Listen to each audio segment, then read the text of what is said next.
My name is Daniel, and I want to start with something that happened to me at a gas station last week because it explains more about American finances than any spreadsheet ever could.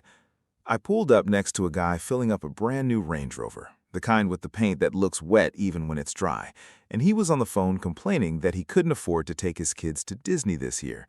That contradiction sat with me the entire drive home.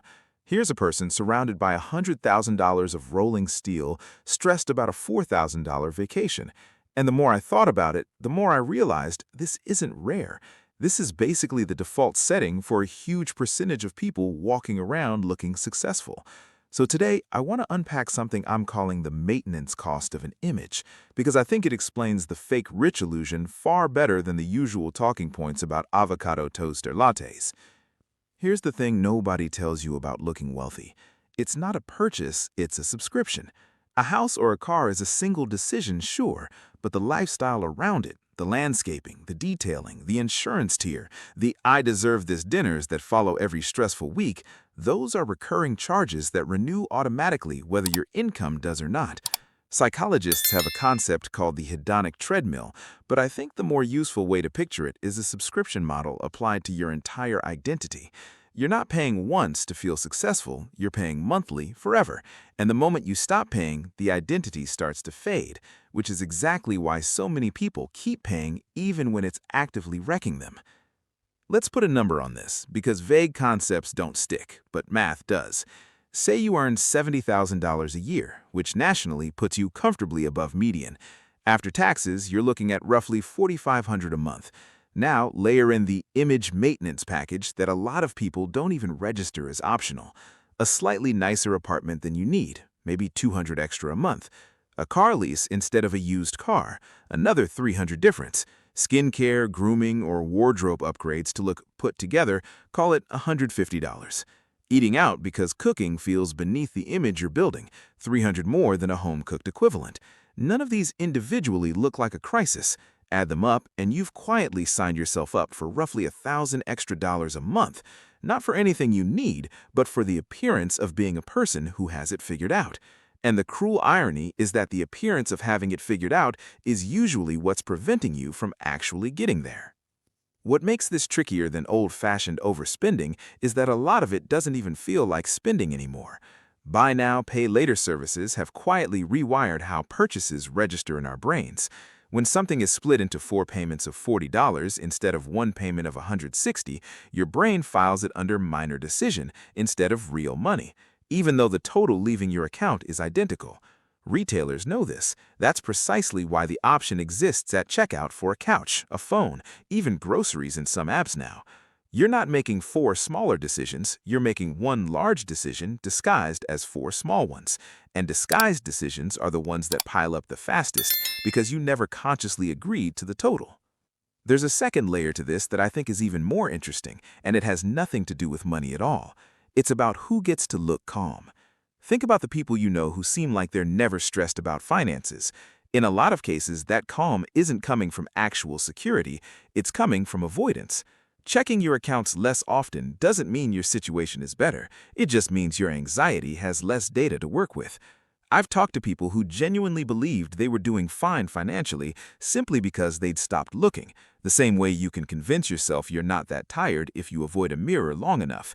The appearance of calm has become its own status symbol, arguably more valuable than the car in the driveway, because calm signals control, and control signals success, even when underneath it is an autopay system quietly draining a credit line nobody's tracking.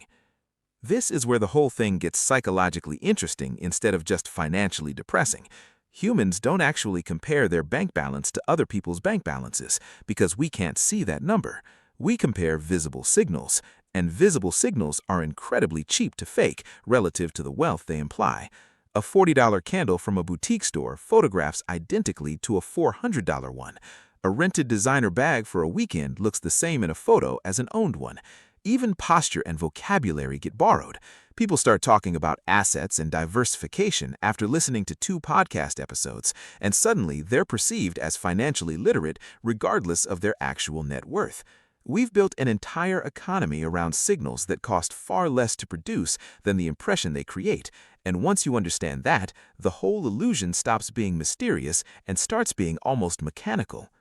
If you're finding this useful, this is the exact kind of thing I dig into every week, patterns in how people actually behave with money versus what they say about it. So if that's interesting to you, hit subscribe so you don't miss the next one. Now here's where I want to push a little further, because I don't think the answer is simply stop spending on appearances. That advice is too clean and honestly a bit condescending. Some appearance spending is legitimately useful. Dressing well for a job interview can change outcomes. A decent car can matter for safety and reliability. The problem isn't that appearance has value, it's that most people never set a ceiling on it, so it expands to fill whatever income becomes available, and then some. Your salary goes up 8%, but somehow your spending on looking like someone who got a raise goes up 12% because the promotion itself became a reason to reward yourself before you'd banked a single extra dollar. This is lifestyle creep, but I think that phrase undersells what's actually happening. It's not creep, it's a bidding war against your future self, and your future self keeps losing because they're not in the room when the decision gets made. Here's a distinction I think matters more than almost anything else in this conversation: the difference between spending that expires and spending that compounds. A dinner out expires the moment the plates are cleared. A car lease expires the day you hand back the keys with nothing to show for it. But money placed into an index fund doesn't expire. It compounds, quietly, quarter after quarter, quietly enough that it will never trend on social media because there's nothing to photograph. Nobody posts a screenshot of their brokerage account going from $11,000 to $11,400 in a month because it looks boring. And yet, that boring $350 gain is doing more for your actual future than an entire weekend trip that costs the same amount and vanishes completely by Monday morning.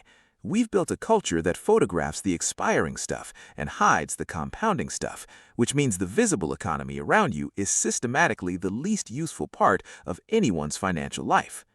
So where does that leave you? Watching the Range Rover guy at the gas station, or your cousin posting from a resort, or a coworker who somehow always has the newest phone? I think the healthiest move isn't cynicism, and it isn't envy either. It's just recognizing that you're looking at a subscription, not a snapshot. Whatever image someone is projecting has a recurring cost attached to it that you can't see, and the fact that they're maintaining it this month tells you nothing about whether they'll be able to maintain it next month, or whether they even want to anymore, deep down underneath the caption. Meanwhile, the things that actually build a stable life, the boring transfer into savings, the unglamorous decision to keep driving a car that still runs, the quiet refusal to upgrade something that doesn't need upgrading, none of that photographs well, and none of it needs to because it was never for an audience in the first place. Before you go, do me a favor and subscribe if any of this clicked for you. I've got more of these breakdowns coming, and I don't want you to miss them.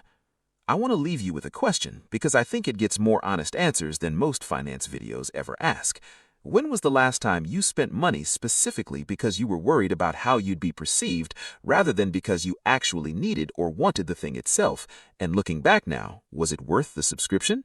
Drop your answer in the comments. I read every one of them, and I think you'll be surprised how many other people relate to whatever you're about to type.